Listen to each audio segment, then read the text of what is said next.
कक्षा 10 गणित unsolved paper हल कराया जाएगा। सन 2024 का पहला सेट है HB सेट। HB सेट लिखा वही है, अग्रवाल प्रकाशन का अनसॉल्व्ड पेपर है। अनसॉल्व्ड पेपर लिखा बोर्ड परीक्षा के लिए। ये सन 2024 सेट 1 HB सेट ये यहाँ है, इसी को हल कराया जाएगा। तो पहला प्रश्न है, लिखा है एक त्रिघात बहुपद के अधिक से अधिक शून्यकों की संख्या होगी। त्रिघात बहुपद, जितने घात का बहुपद होता है उसके शून्यक भी उतने ही होते हैं। तो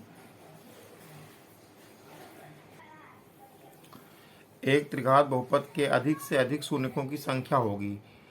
शून्यकों की संख्या घातों पर डिपेंड करती है। जितने घात का बहुपद होता है उतने ही शून्यक होते हैं। अगर त्रिघात दो घात का तो द्विशून्यक होंगे, द्विघात का द्विशून्यक होंगे, त्रिघात का तीन शून्यक होंगे, जय घात का होगा तय शून्यक होंगे।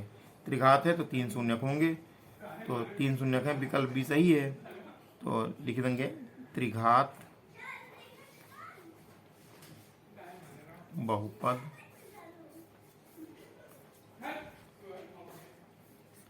में तीन शून्यक होते हैं,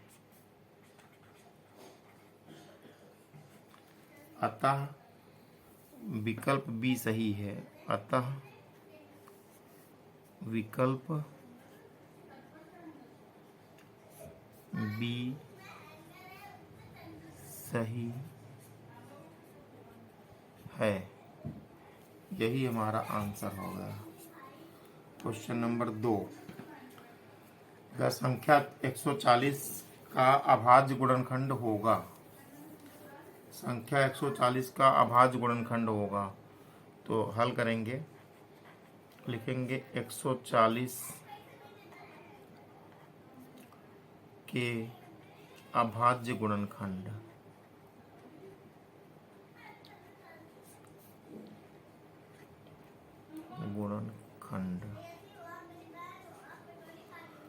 तो पहले 140 यहाँ लिखेंगे हम, इसे गुणन करेंगे, दो से काटेंगे, 2 7 14, 0 आ गया, 2 35 हम 70 आया, फिर 5 7 35 आया, 7 91 7 आया। तो इस तरह से ये हुए। तो लिखेंगे 140 के अभाज्य गुणनखंड, अभाज्य गुणनखंड बराबर होगा, ये 2 है, फिर गुणे ये 2 है, फिर गुणे ये 5 है, फिर गुणे ये वाला 7 है। तो अब यहाँ दो बार है तो 2 पर 2 घात लगेगी, और 5 एक ही बार लिखा जाएगा, एक ही बार, 7 एक बार तो एक ही बार लिखा जाएगा। ऐसा किस विकल्प में आ रहा है ये हम चुनेंगे। 2 की घात 2 गुणे 5 गुणे 7, ये विकल्प नंबर सी में आ रहा है। 2 की घात 2 गुणे 5 गुणे 7, तो लिखेंगे अतः विकल्प सी सही है। अतः विकल्प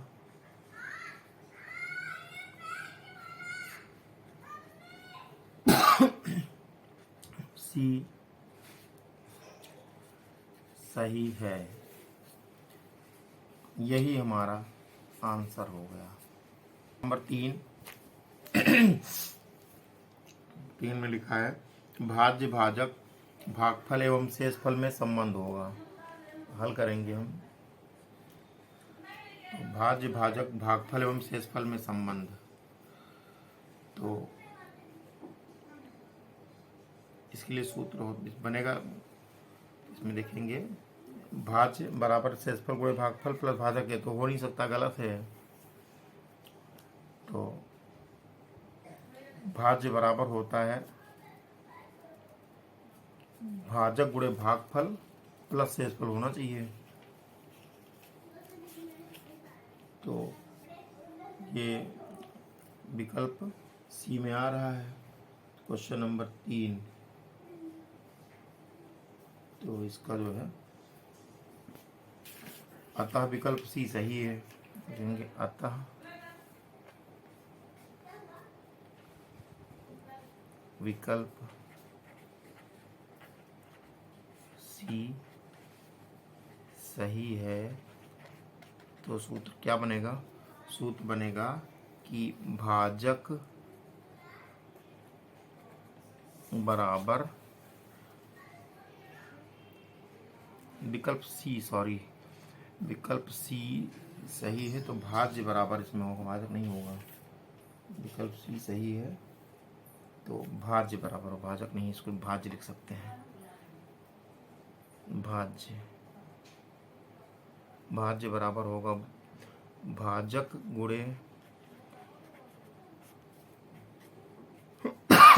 भागफल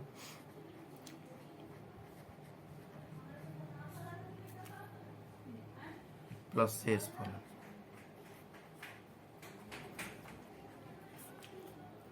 यही हमारा आंसर हुआ। अब क्वेश्चन नंबर 4 लिखा है रैखिक समीकरण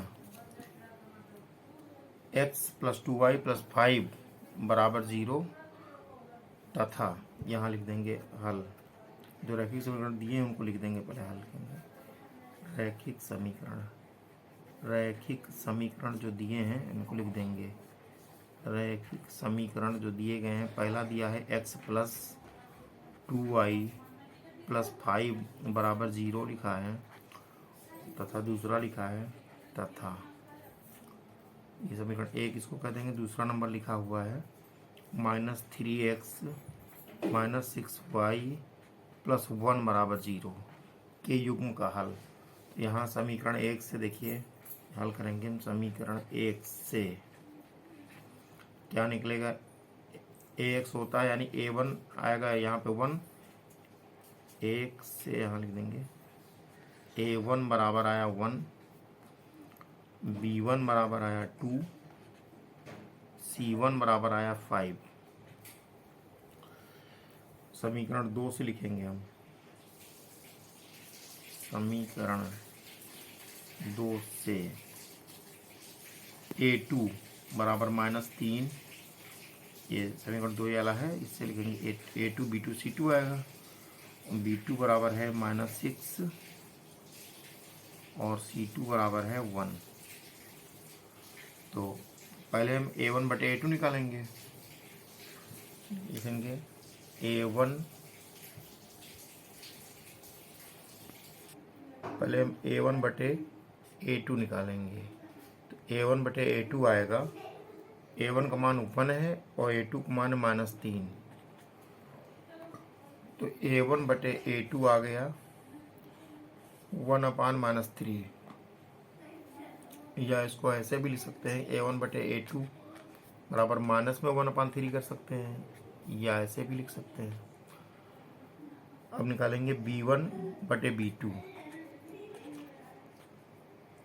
b1 है यहाँ से 2 बटे b2 है -6। इसको हल करेंगे तो ये कटेगा 2 से, 2 × 9 2, 2 × 6। तो ये हुआ b1 बटे b2 बराबर हुआ -1/3। ये भी आ गया।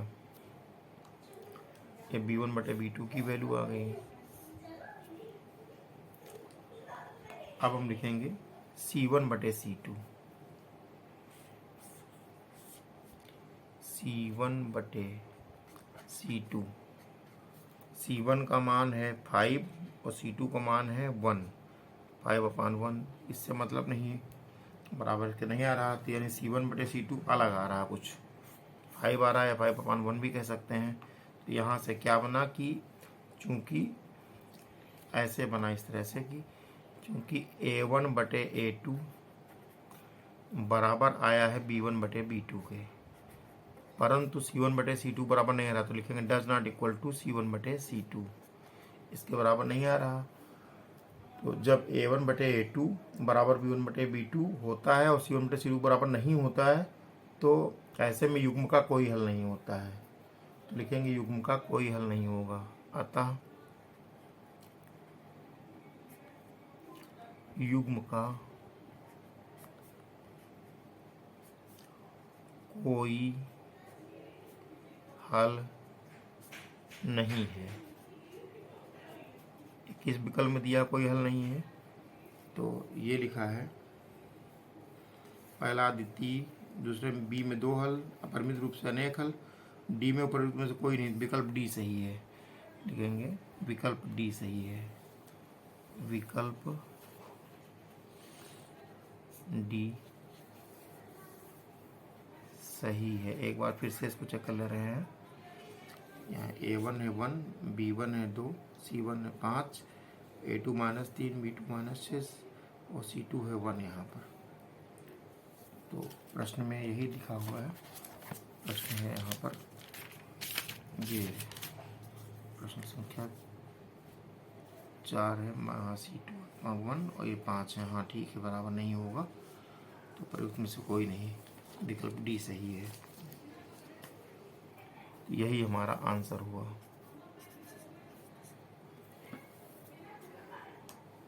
क्वेश्चन नंबर 5 लिखा समांतर श्रेणी -5, -1, -3, -7 का सार्व अंतर होगा। यहाँ लिखेंगे दी गई समांतर श्रेणी, दी गई समांतर श्रेणी है बराबर क्या है, ये -5 दिया है, -1 दिया है, -3 दिया है, -7 दिया, डॉट डॉट डॉट डॉट दिया है। प्रथम पद यानी A1 बराबर, A1 कहो चाहे A कहो, तो A बराबर दिया है -5, A1 और -5 को, तो A2 बराबर हो गया -1। तो D बराबर सार्वांतर D बराबर होता है सार्व अंतर,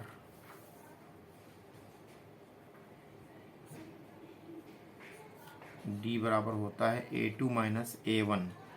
ये फार्मूला होता है, D बराबर A2, A2 -1 है और A1 है माइनस, यहाँ लगता है A1 को -5 ब्रैकेट में लिखेंगे, तो आ गया D बराबर -1 प्लस हो गया, ये 5 हो गया।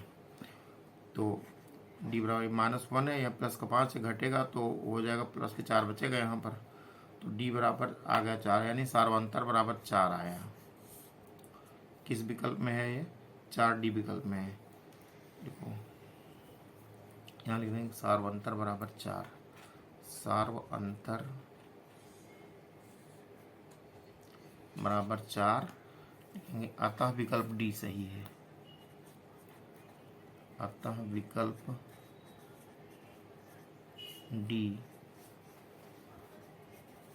सही है। यही हमारा आंसर हो गया। क्वेश्चन नंबर 6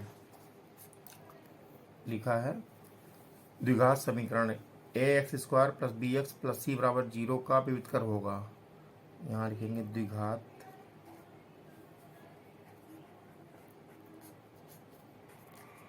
समीकरण ax² + bx + c = 0 का विविध कर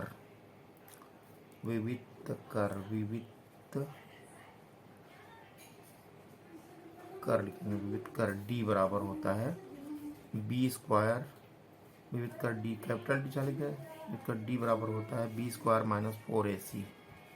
21 विकल्प में है, b² - 4ac सी में आ रहा, लिखेंगे अतः विकल्प सी सही है, अतः विकल्प सी सही है। यही हमारा आंसर हो गया।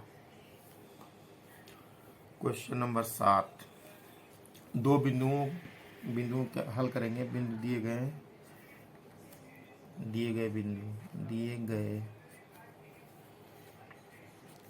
बिंदु पहला बिंदु क्या है 2,3 और दूसरा बिंदु है और 4,1 दूसरा बिंदु है।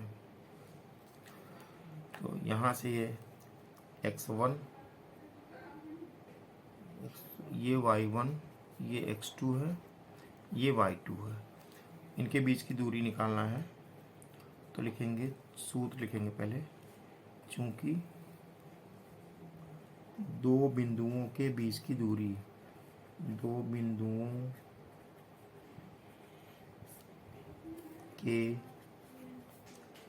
बीच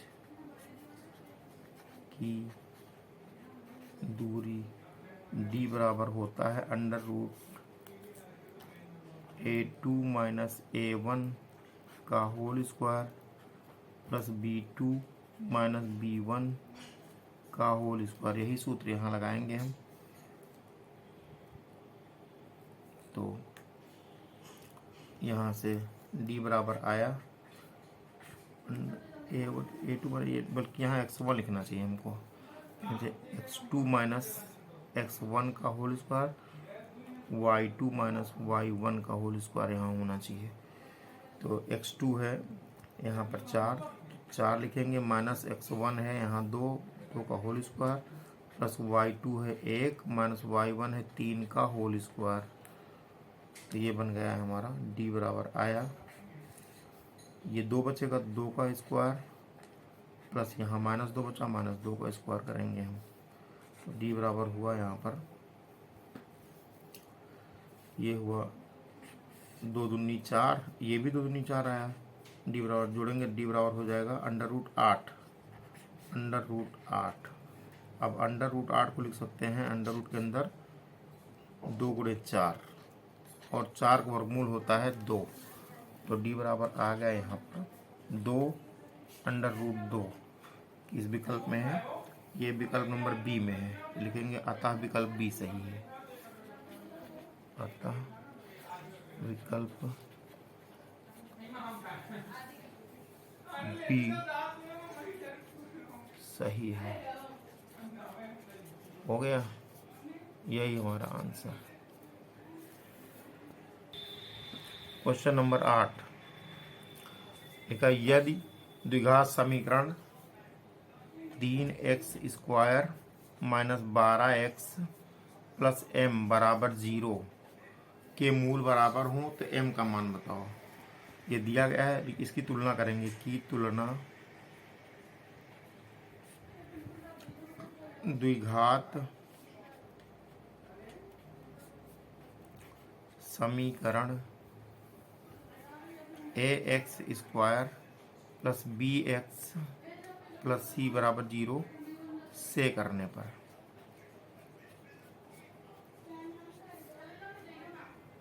तो a बराबर आ गया 3, b बराबर आ गया माइनस 12, c बराबर आ गया m।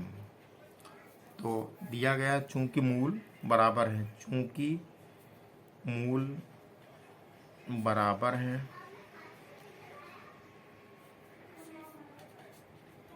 अतः मूल बराबर होने का प्रतिबंध होता है, मूल बराबर होने का प्रतिबंध होता है, ये मूल बराबर होने का प्रतिबंध होता है कि बी स्क्वायर माइनस 4ac बराबर 0 होता है, बी स्क्वायर माइनस 4ac बराबर 0। ये विविध कर यानी विविध कर का मान 0 होना चाहिए। तो विविध कर बी स्क्वायर माइनस 4ac होता है, तो यहाँ पर b का मान है माइनस 12, तो यहाँ लिखेंगे माइनस 12 का होल स्क्वायर माइनस 4, a का मान है 3 गुणे 3, लेकिन गुणे c का मान है m बराबर 0। तो वह माइनस 12 को होल स्क्वायर करेंगे, 12 बारह में 144 आया, माइनस 4 3 12 हुआ और m हुआ बराबर 0। अब हम पक्षांतर करेंगे, माइनस 12m यहाँ रोक लेंगे, बराबर ये 144 उधर जाएगा, हो जाएगा 0 माइनस 144, यहाँ से हुआ माइनस 12m बराबर माइनस 144। तो ये माइनस चिन्ह यहाँ से कट गया आपस में, तो आ गया 12m बराबर 144। तो m बराबर आया 144 बटे 12, तो 12 12 में 144, 12 बार गया, कट के आया यहाँ पर, तो आ गया दिस इम्प्लाइज दैट m बराबर आ गया 12, m बराबर 12 आया। तो किस विकल्प में आ रहा है? m बराबर 12 विकल्प डी में आ रहा है ना, तो लिख देंगे अतः विकल्प डी सही है। अतः विकल्प डी सही है, यही हमारा आंसर हो गया। क्वेश्चन नंबर 9, एक समबाहु त्रिभुज ABC की भुजाएं 2a हैं, यानी एक समबाहु त्रिभुज बना है जिसकी भुजाएं 2a हैं, सब भुजा 2a है, तीन भुजाएं हैं, तीनों 2a। ये समबाहु त्रिभुज हम बना देंगे जिसकी सभी भुजाएं बराबर होती हैं, उन्हें समबाहु त्रिभुज कहते हैं। ऐसा त्रिभुज जिसकी तीनों भुजाएं बराबर हों, तो ये 2a है, ये भी 2a होगी और ये भी 2a होगी। तो इसके प्रत्येक शीर्ष लंब की लंबाई निकालना है। तो एक शीर्ष से सामने वाली भुजा पे लंब डालेंगे, जब लंब डालेंगे सामने वाली भुजा को आधा कर देगा शीर्ष। ये यहाँ से अगर लंब डाला हमने, यहाँ पे आएगा तो ये a इधर बन गया, ये भी a बन गया, अब ये वाला a बन गया और ये भी a बन गया। तो अब हमको ये निकालना है, इसको हमने a कह दिया, ये b है, ये c है, इसको हमने d मान लिया, यानी AD निकालना है। अगर AD निकल आया, एक शीर्ष लंब जितना होगा उतने ही तीनों होंगे। तो यहाँ से लिखेंगे त्रिभुज, समकोण त्रिभुज ABD में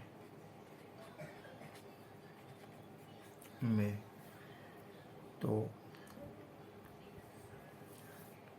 इसमें कर्ण दिया, ये लंब लिख दीजिए, लंब का नाम है AD, लंब बराबर AD और आधार बराबर होगा BD, और BD का मान दिया है A, ये खाली A आया BD, और कर्ण होगा AB और इसका मान है 2a। अब लिखेंगे पाइथागोरस प्रमेय से, पाइथागोरस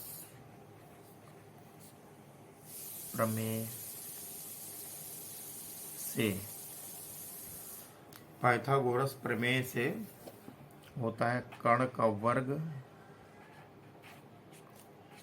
बराबर लंब का वर्ग प्लस आधार का वर्ग, ये सूत्र होता है। और ये लंब जो है AD हमको पता नहीं, तो यहाँ से लिखेंगे, इसका मतलब होगा लंब का वर्ग बराबर होगा अंडर रूट के अंदर कर्ण का वर्ग, ये खाली लंब बराबर होगा लंब का वर्ग, कर्ण का वर्ग माइनस आधार का वर्ग, लंब बराबर होगा कर्ण का वर्ग माइनस आधार का वर्ग। तो लंब का नाम है AD, तो AD का वर्ग यहाँ लिख देंगे, खाली AD लिखेंगे, AD का वर्ग लिखेंगे, अंडर रूट के अंदर कर्ण दिया है 2a, तो 2a का वर्ग हुआ माइनस आधार है खाली a, तो a का वर्ग हुआ यहाँ पे। तो AD बराबर आया यहाँ से अंडर रूट 2 दूनी 4a स्क्वायर आया और माइनस यहाँ पर हो गया खाली a स्क्वायर। तो AD बराबर हुआ यहाँ से 4a स्क्वायर से 1 स्क्वायर गया, अंडर रूट के अंदर 3a स्क्वायर बचा, तो a स्क्वायर का वर्गमूल तो हम ले लेंगे, a आ जाएगा, तो हो जाएगा a और ये अंडर रूट 3 अंदर बचा रहेगा, a अंडर रूट 3 आ गया, यानी शीर्ष लंब की लंबाई आ गई a अंडर रूट 3। तो शीर्ष लंब की लंबाई बराबर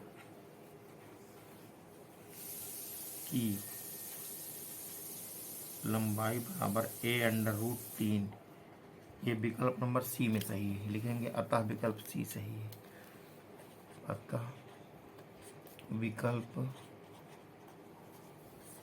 C सही है, यही हमारा आंसर हो गया। क्वेश्चन नंबर 10 लिखा है निम्नलिखित सारणी का माध्य होगा। ये सारणी देखिए, इसको बनाएंगे हम, ये हमने टेबल बनाया, यहाँ लिखा वर्ग अंतराल, क्वेश्चन नंबर 10 है, वर्ग अंतराल यहाँ लिख दिया मैंने। और यहाँ लिखेंगे मध्यमान, मध्यमान को ही हम पद कहते हैं, मध्यमान को पद कहते हैं, और पद को x लिखा जाता है, यहाँ लिख देंगे x। और फिर यहाँ पर होगी बारंबारता, बारंबारता, बारंबारता को f कहते हैं। फ्रीक्वेंसी यहाँ लिखेंगे पद गुणे बारंबारता, पद गुणे बारंबारता, पद को x कहते हैं, बारंबारता को f कहते हैं, तो बराबर हो जाएगा यहाँ से fx।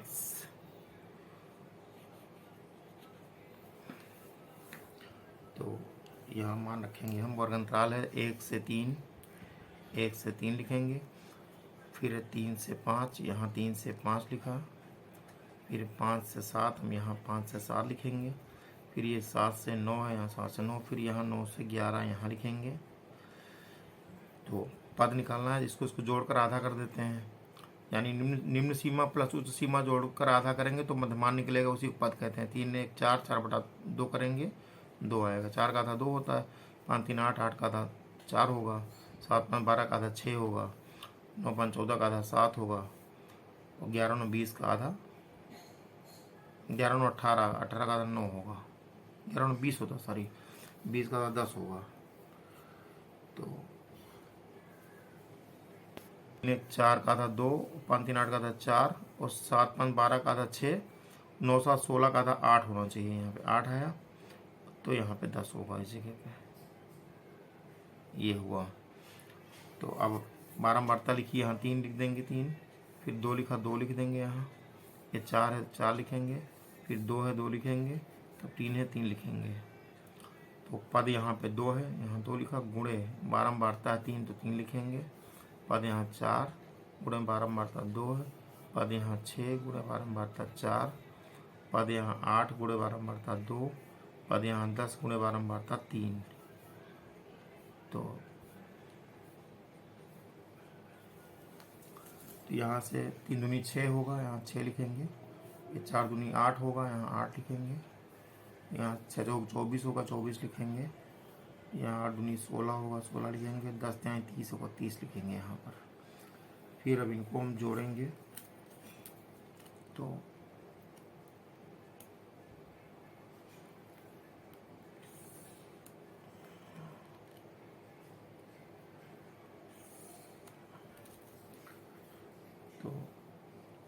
यहाँ पर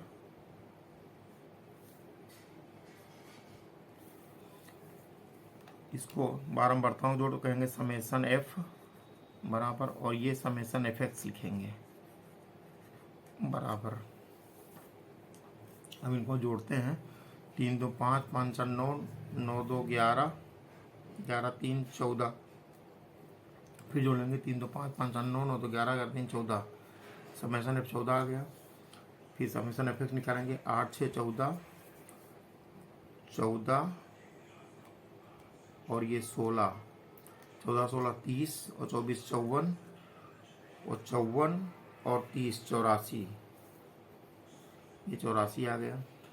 फिर जोड़ लेंगे एक बार, 8 6 14, 14 18, 18 और 6 22, 18 से 24, 24 के 4 से 2, 2 2 4, 4 1 5, 5 3 8, 84 आ गया। ठीक है, अब लिखेंगे समांतर माध्य।